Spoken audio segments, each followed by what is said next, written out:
express to you the number of times that I have purchased and canceled, purchased and canceled, and purchased and canceled tickets to this film. But it is finally here, and I'm going to give you my thoughts and reactions and review to No Time to Die, the final Daniel Craig Bond, right after the jump.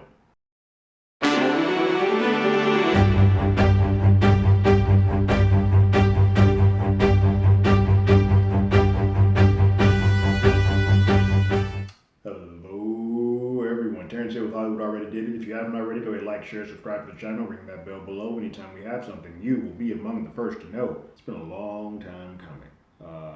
And we finally here. It's finally here. Cary Fukunaga's No Time to Die, final entry into the Daniel Craig sort of saga of James Bond. It's interesting. Sort of give you a history of my Bondness. My first Bond film that I saw in theaters was GoldenEye. I was old enough to have seen the Timothy Dalton ones at home via VHS, but I had not. My very first time in a theater for Bond was GoldenEye. Subsequently, I've seen all the other Bonds as well, but I have a huge affinity for Daniel Craig and everything that he has sort of given this character, what he's turned this into. He has been by far my favorite Bond that has ever existed, with Connery obviously being number two. So this sort of gives you a heads up of how I felt about Craig going into these films. I do think that he's had a mixed bag of the movies. I adore Casino Royale and Skyfall. Like, they are heads and shoulders some of the best Bond films. They're my top five. And then Quantum of Solace I do not dislike as much as people do. I think if you watch Quantum of Solace directly after Casino Royale, you'll appreciate that film a lot more because they are sort of act as a 1A and 1B to each other, outside of that theme song being atrocious. But then Spectre, I'm not a fan of that film at all. But I think this is the first time that we're ever getting an actor saying I'm done and the studio saying they're done at the exact same time, so they can sort of give an actual finale. Usually the actor is dropping out before they're like at renegotiations and they kind of just switch actors, or the studio's like, I'm done with you, we're moving on to this person. But there's never been a synergy where they both exist, and because of that, this is the first time that we get a beginning, middle, and end to an entire series of films featuring one person playing Bond. And I cannot express to you how much that excites me and made this a very appreciative of this last entry in the Daniel Craig saga.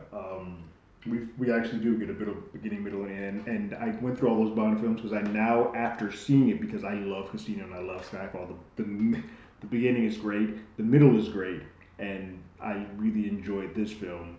The bridge films in between aren't as good, but now they serve sort of a purpose to connect to the sweet spots, to the good spots of this series. This film, Daniel Craig is once again killing it. He's great in this film. This is probably the most emotional that we have had Bond probably since the On Her Majesty's Secret Service, which I think this film harkens back a lot of notes to. Without going into detail of how the film goes, there's a lot more emotionality and weight to this movie, and that's sort of why the runtime is the way that it is. It didn't bother me. The runtime isn't affecting me at all. I am of the mindset that this is Craig's last go round. You give him all the time that he needs to get this one done. But I think Craig is great. I think the emotional weight between he and Swan is perfect. He is still sort of the old rugged his connections to Felix and Miss Swan and even Christoph Waltz as Blofeld, who I did not like in this role. I did not like him at all in Spectre, but he's good in the sequences that we have here. He's good, and it's good to see Daniel kind of go out on a high note. A lot of times with these Bonds, which is why I've harkened back to he got to finish on his own accord. A lot of times these Bonds are either too old in tooth, and they clearly are cashing a check, or the studio actively just gives them a film that we don't care about. This is neither of those. It's a really well done film with a really well done Bond that brings it all sort of together. Cary Fukunaga directs the shit out of this thing. There are some just stunningly beautiful sequences in this.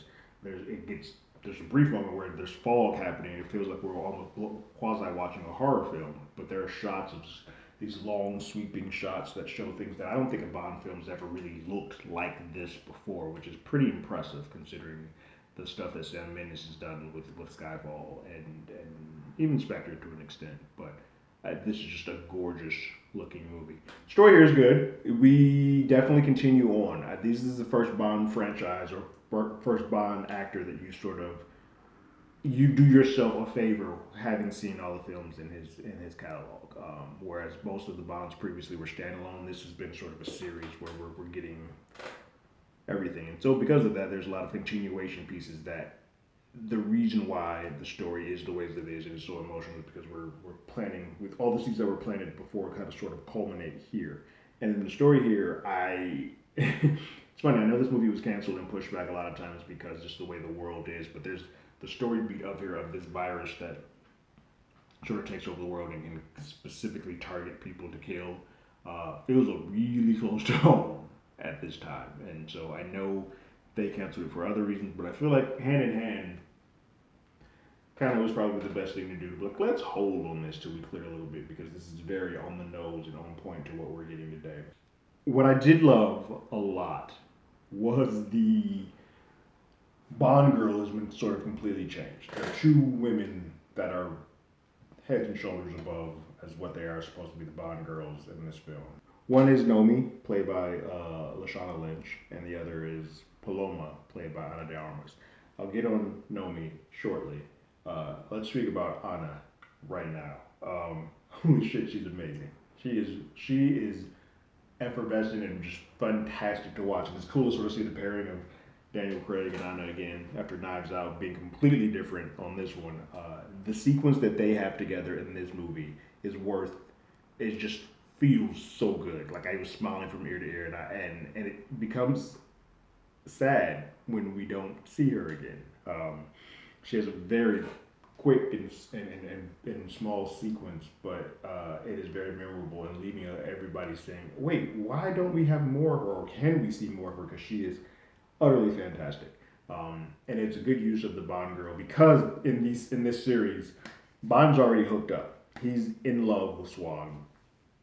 He's been in love with Vesper before, but he's in love with Swan, and so him betting every woman, that's just not the way it's gonna go right now. So he has women who are his equals, and Ana is just badass.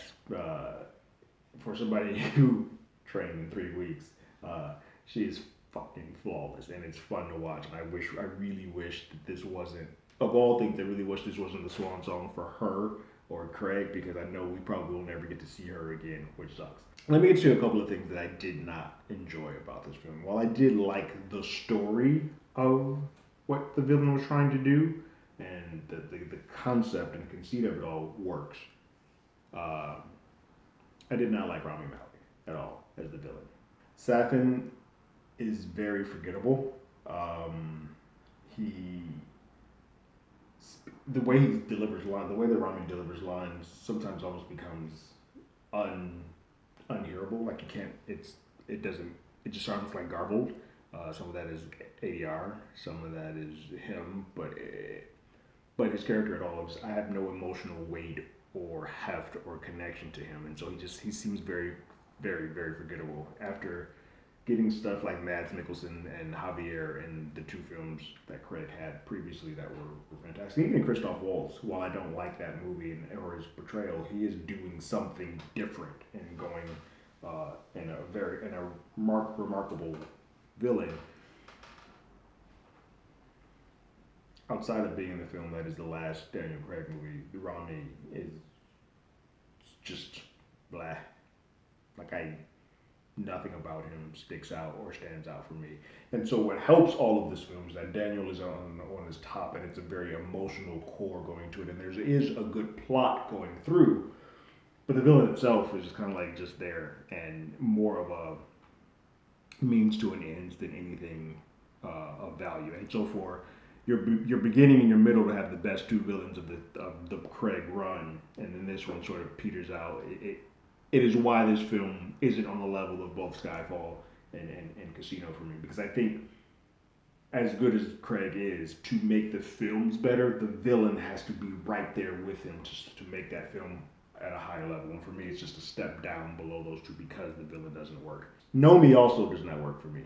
I am all in for a female 007. I laughed hysterically at everybody losing their mind. Like, oh my god, a female 007. I'm also really pleased that as an African American woman, she is absolutely unremarkable to me. Like I don't remember her. Like I don't have any type of connection to her. In the brief moment that I get of Paloma and Ana de Armas, I immediately am connected and fall in love, and I want to see everything that she is doing. Whereas I don't get that from Naomie at all, and some of that is because she is at the same time sort of playing second fiddle with that.